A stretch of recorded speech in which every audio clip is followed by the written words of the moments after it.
The ideal male physique, broad shoulders, small waist, big arms and ribbed legs, हम सब ये shape चाहते हैं, बट हम वहां कैसे पहुंचे? आप सोच रहे होंगे कि क्या मैं भी ऐसी फिजिक अचीव कर सकता हूं? मेरी तो एंडोमॉर्फ बॉडी है, शायद मैं नहीं कर पाऊंगा। मेरी तो एक्टोमॉर्फ बॉडी है, मैं तो बिल्कुल नहीं कर सकता। Guys, what if I told you that everybody can achieve an aesthetic physique? First of all guys, आप ये एक्टोमॉर्फ एंड एंडोमॉर्फ का सिस्टम बंद कर दीजिए। It is outdated and it is not true. मेरी बॉडी टाइप को देख के आप क्या बोलेंगे? क्या ट्रांसफॉर्म करके मैंने अपनी बॉडी टाइप चेंज कर ली? क्या मैं एंडोमॉर्फ से एक मेसोमॉर्फ बन गया? Let's get rid of the system. अगर आप मोटे हैं तो आप मोटे हैं, that's it. Let's not blame our body type for our weight gain, but you can transform to achieve that dream body. आप कहां से शुरू करते हैं, it doesn't really matter. You can also achieve that aesthetic V-shaped body. But दोस्तों, ये dream body होती क्या है? टिपिकली आपके फेवरेट शो का मेन कैरेक्टर, द प्रोटैगनिस्ट, उसकी बॉडी ना तो बहुत बल्की है, ना तो बहुत लीन है, just enough to capture our attention. So how do we build that body? दोस्तों, एस्थेटिक्स के लिए एक इल्यूजन बनाना पड़ता है। अपर बॉडी वाइड दिखनी चाहिए, वेस्ट छोटा दिखना चाहिए, एंड लेग्स भी प्रोपोर्शनेट होने चाहिए, because aesthetics is all about proportions. So obviously आपको अपने वर्कआउट रूटीन में कुछ ऐसे मूवमेंट्स इंट्रोड्यूस करने पड़ेंगे that will create that optical illusion. So now how do we train to achieve that aesthetic body? वैसे देखा जाए तो ऐसी कोई एक्सरसाइज नहीं है जो कंपलसरी होती है, ऐसी कोई मैजिकल एक्सरसाइज नहीं है जिससे आप एस्थेटिक हो जाएंगे, बट मूवमेंट पैटर्न्स जरूर होते हैं जो आपके वर्कआउट प्रोग्राम में इंक्लूडेड होने चाहिए। मूवमेंट्स लाइक वर्टिकल पुश,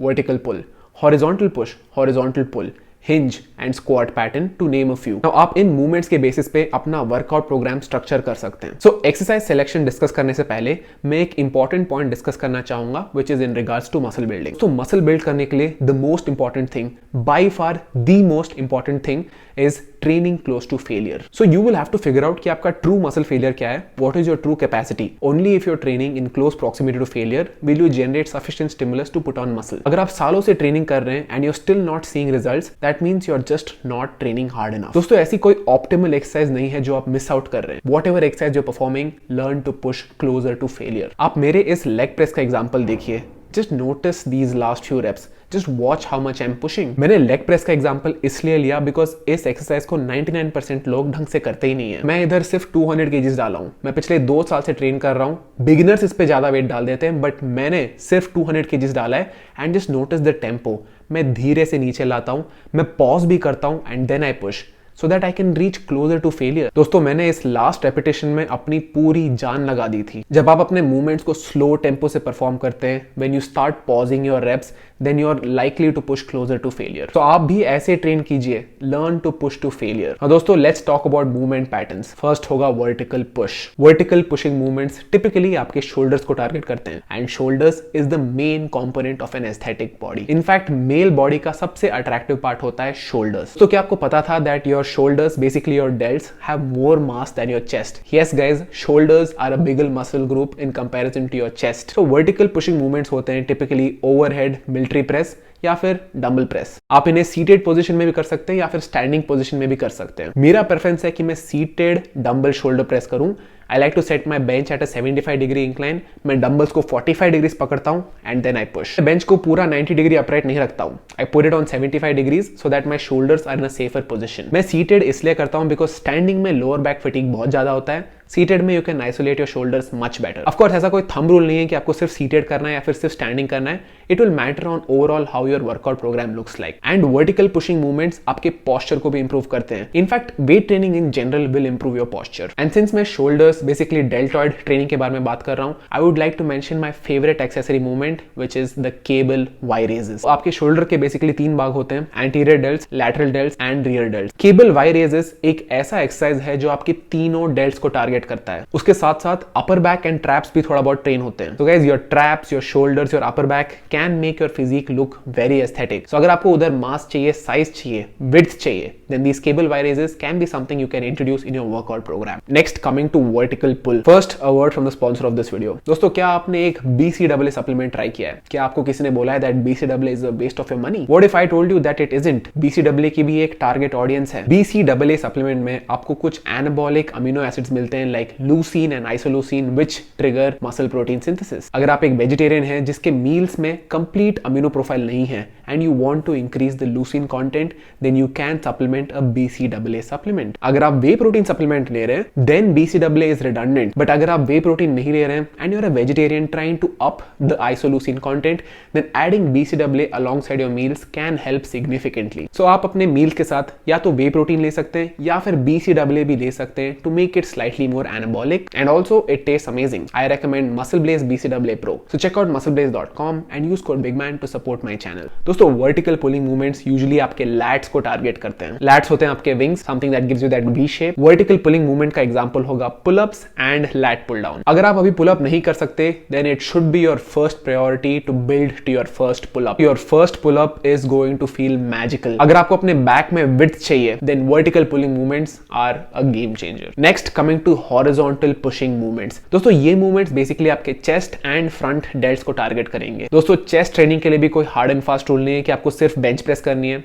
आप डंबल प्रेस भी कर सकते हैं। जितना भी आपका अवेलेबल रेंज ऑफ मोशन है आप उसमें ट्रेन करें एंड बिल्ड। एक कॉमन मिस्टेक जो मैंने जिम बिगिनर्स के साथ देखी है कि वो बहुत ज्यादा चेस्ट एक्सरसाइज करते हैं। They involve in a lot of junk volume. Chest basically और pecs is relatively a smaller muscle. हफ्ते में 10 से 12 सेट्स चेस्ट के लिए बहुत होते हैं, provided you are pushing close to failure. Quality of your sets matter a lot. मेरा फेवरेट हॉरिजॉन्टल पुशिंग मूवमेंट होगा incline dumbbell press which builds your upper chest. Most people lack the upper chest. आप मेरी इस picture को देख सकते हैं कि मेरे अपर चेस्ट में काफी सारा शेप आया है, काफी सारा डेफिनेशन आया है and I would like to thank incline dumbbell presses for this. Next होंगे दोस्तों हॉरिजॉन्टल पुलिंग मूवमेंट्स। ये आपके mid back, upper back, lats इनको टारगेट कर सकते हैं। Usually horizontal pulling movements will help with thickness and size. दोस्तों horizontal pulling के लिए मेरा फेवरेट एक्सरसाइज होगा सीटेड केबल रोज। इधर मैं 2 सेपरेट हैंडल अटैचमेंट्स यूज करता हूं।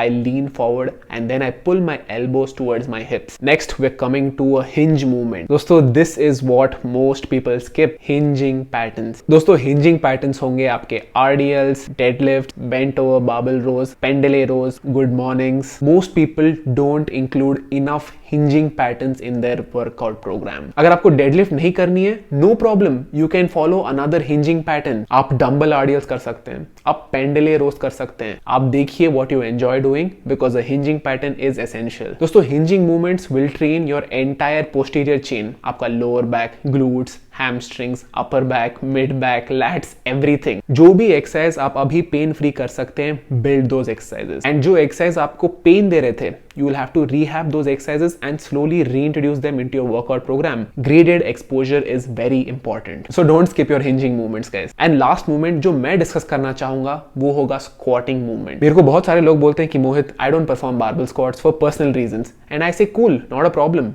You can still build your legs provided you're bending your knee. Squatting pattern movements का एक रूल होता है that there should be some knee flexion. अगर आपको squats नहीं करनी है, I don't know why you don't want to, you could do hack squats. You could do leg presses. But remember one thing, guys. People with the best legs always squat. Barbell squat is by far one of my favorite squatting movement. दोस्तों legs build करना is not easy, but आप इसको skip नहीं कर सकते. अगर आपको एक proportionate aesthetic body चाहिए, then you will have to focus on your legs as well. Last week मैं जिम में barbell squats कर रहा था and मेरा दोस्त आके मेरे को बोलता है, मोहित, what's the point of squatting? It doesn't train your chest at all. So I found that very funny क्योंकि मेरा दोस्त squats बिल्कुल नहीं करता है. All he does is chest and shoulders. That is why he has chicken legs. दोस्तों इन movements के अलावा भी बहुत सारे movements होती हैं like gait and rotation, but we are not discussing that in this video. Guys, don't wait for that optimal exercise routine. Just get started. आप bro split follow कर सकते हैं, आप full body split follow कर सकते हैं, आप push pull legs भी follow कर सकते हैं. They will all lead to similar results provided the weekly volume is same. In movements के अलावा मैं कुछ special mention देना चाहूंगा arms के लिए. Biceps and triceps. Biceps के लिए मेरी favorite exercise होगी any curl in which my arm is behind my body. It can be an inclined dumbbell curl or it can be a Bayesian curl. दोस्तों these movements will train your bicep in the lengthened position and मेरे personal experience से these movements have given me the best size, the best thickness. Triceps के लिए I feel like overhead pushing movements with cables are amazing. Of course everybody loves training arms. मेरे को इतना पसंद नहीं था, मैंने arms training सिर्फ recently start किया है. और साथ के साथ दोस्तों aesthetic physique के लिए forearms can make a huge difference. जब आप एक टी-शर्ट पहनते हैं या फिर एक oversized टी-शर्ट पहनते हैं तब सिर्फ आपके forearms दिख रहे होते हैं. So if you have a well developed pair of forearms, it will look amazing. Amazing. Obviously beginners के लिए four arm training is not necessary, but अगर आप एक इंटरमीडिएट एथलीट हैं जिसके फोर आर्म्स अभी छोटे लग रहे हैं, then having direct forearm training can make a huge difference. मैंने इंस्टाग्राम पे एक स्टूपिड एडवाइस सुनी है कि अगर आपको फोर आर्म्स ग्रो करने हैं, then stop using straps for your pulling movements. Lat pull down, seated rows के लिए स्ट्रैप्स मत यूज करें। Guys, that is just stupidity. अगर आप पुलिंग मूवमेंट्स में अपने स्ट्रैप्स यूज करेंगे, then you can push further because your grip is no longer a limiting factor. क्यों आप अपने बैक गेन्स को फोर आर्म गेन्स के लिए कॉम्प्रोमाइज करना चाहते हैं? If you really want to grow your forearms, then just add 3 to 6 sets of forearms every week. So जब भी आप अपने pulling movements कर रहे हैं, horizontal pull, vertical pull, make sure that you use straps so that your grip is no longer a limiting factor. Straps, belt, chalk, दोस्तों ये tools होते हैं that help you push further. They are not cheating. Aesthetics के लिए vascularity can also make a huge difference. काफी सारे लोग मेरे को मैसेज करके पूछते हैं कि मोहित भैया आप कैसे इतने vascular हो गए? Guys, it is just because I was at a low body fat.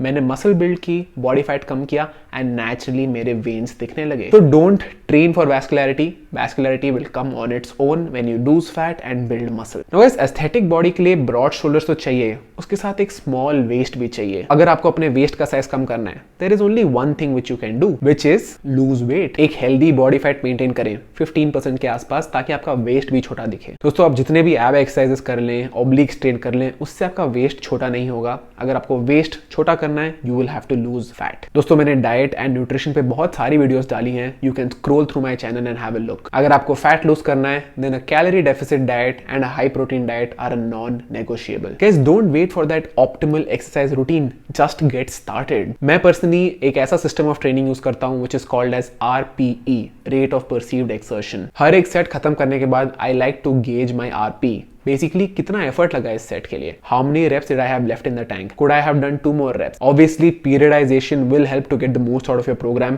but most of you just need to learn how to train hard। Thank you so much for watching guys। I hope आपने इस video से कुछ नया सीखा and please इस video को like कीजिए and मेरे चैनल को सब्सक्राइब कीजिए। साथ के साथ अगर आप कुछ कमेंट कर सकते हैं, it will really help boost the algorithm. I will see you in the next one. Bye bye.